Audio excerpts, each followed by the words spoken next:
The lab setup I frequently worked on was located in the lowest basement level of the building where I used to work, which had 3 levels of sub-basements. There was only one key, and that one key was mine. There was a wired phone in this basement as well. I did work some late nights, but not on this night. At 3 in the morning, while I was sleeping alone in my apartment, my girlfriend called me on my cell phone, hysterically wondering why I had scared her. She had received a call just a minute earlier from that basement phone, during which a voice that sounded like mine repeatedly calling her name before crackling and fading out. My workplace was 10 miles from my home. The 3 a.m. call from the basement phone was recorded on her cell phone, contrary to what I initially believed her to be saying. This still scares the hell out of me. I once worked at a luxury hotel's front desk on the graveyard shift, which is the overnight shift. I have many tales of haunted rooms, but this one stands out from that particular job. Around 10 o'clock in the evening, the swing shift supervisors were still on duty, and I was addressing questions from visitors on the back office phone. The phone rang from room number 9325, so I answered the phone. I thought to myself, oh, this is strange, since I thought all of Building 9's rooms had been turned down for repair at the time. There were no chairs in those rooms, and construction walls 6 feet high surrounded the entire structure. When I picked up the phone, nobody could be heard on the other end. My managers, 2 women in their late 20s, were alarmed after I hung up the phone, and they made the decision to check the building to make sure nobody was inside for safety reasons. 20 minutes later, they returned. Nothing. But they were absolutely terrified. After 11 o'clock in the evening, they left to go home, and my phone started to ring once more. Same room, the same quiet. The duty manager, or the sole manager in charge of the resort at night, was who I needed to speak with this time. He was the housekeeping manager, and I informed him of the situation. He requested that security and his houseboy accompany him. A short while later, he called me and said, "Dee, get the crisis keys, I'm coming down." The only hard keys we have that can open the door deadbolts after visitors have locked them inside the room are the crisis keys. When he returned 30 minutes after getting the keys, he claimed that when he and security got to the room, the door was deadbolted and the door to the adjoining room was closed. He sat as security host outside the door and the houseboy by the connecting door while he came to get the keys from me. When he returned with the keys and unlocked the deadbolt, he tried to open the door but could not because it felt like someone was holding it closed on the other side. Finally, the door gave way and slammed open to an empty room.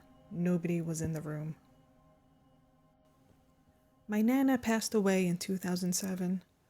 My grandparents used to leave my mom at Nana's house when they went on vacation, so they both saw each other a lot. My mom and Nana had been essentially best friends for my mom's entire life. Until my mother immigrated to the U.S. in 1989, they were all residents of England. She kept in touch with everyone. Every Saturday, she would phone her mom, and every Sunday, her Nana. Normally, they would contact each other at exactly 8 a.m. local time, but Nana's clock was slightly wrong, so she would always call at precisely 8:04. The caller ID would always display unknown caller because she was calling from a different country. After my Nana died, the majority of the week, my mother and I mourned at home. The next week, we made travel arrangements to fly to England for the burial. But for that first week, we were staying at home, and on the following Sunday morning, as we were eating breakfast, my mother looked over at the clock and noticed it was 8:02. She broke down in tears as she recalled how they had decided that Nana would make the call the last time they spoke, and that if she hadn't already done so, she would do so in precisely 2 minutes. My mother and I were getting quite emotional once more when the phone rang at exactly 8:04. When my mother looked up at us, her face was the most bewildered and afraid I've ever seen it.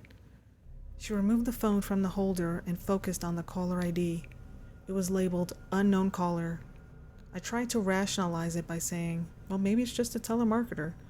But my mother shook her head and answered the phone as I felt my stomach drop in fear. For several minutes, all I could make out was static and noise. The caller had apparently hung up by the time it said something, and I heard a click, after that.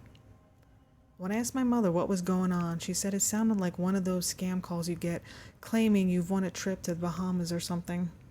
But she couldn't make out anything that it was saying until the very end, when it just said, "Enjoy your trip to paradise," in a very happy female voice, and then hung up. Since that occasion, my Nana has been involved in a few other strange occurrences. My dad called to report that a book had been left at the top of the stairs while my mother and I were in England for the burial. It had been sitting on my bookshelf for the better part of a decade and was a children's book that I hadn't read in quite some time. But it was a book my Nana gave me, and it had somehow ended up laying at the top of the stairs. My mom and my stepdad split up when I was a freshman in high school, since he and I did not get along. They still had a mutual friend after the breakup, though, and that friend was in poor health because he recently had 2 strokes. I was left home alone at my mother's house while my mother and ex-stepfather had to run errands. I was playing video games on my computer while at home, and at the time, we had an answering machine and a landline. When the phone rang, I silenced my game, but I did not pick up the phone. I just listened to the person leaving a voicemail. It was their friend telling them not to worry and that he was fine, don't worry about phoning back either, and that they were missed. The caller ID on the phone was blank, but it appeared as though someone was calling, which I found weird at the moment. When my mother and my ex-stepdad arrived at the house, I informed them that their friend had phoned.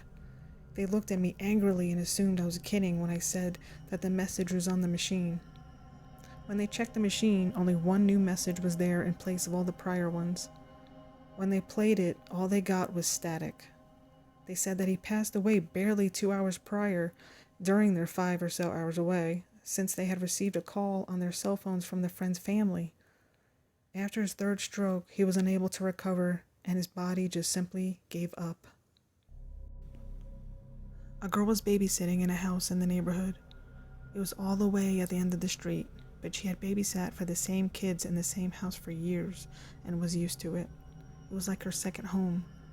She was sitting one evening doing her homework. The kids were already asleep, and she waited for the parents to come home from their party. They had told her they would be late. Her phone rang and she picked up, hoping it was the parents, telling her they were on their way home.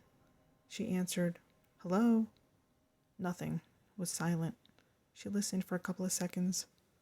"Hello? Who's there?" she asked again, annoyed now. No answer. She hangs up, getting back into her homework that is due tomorrow, and it rings again. "Hello, who is this?" she asks, angry, a whispering voice. "You should check on the children," the voice says, and she freezes. Who is this?" she asks, more afraid now than anything. There is no answer, and the voice hangs up. She bolts out of the chair and runs upstairs. The kids are sleeping soundly in their beds. She goes back downstairs again, shaken. She can't focus on the homework again. She walks around the house, making sure every lock is on, every window is closed, and the curtains are shut.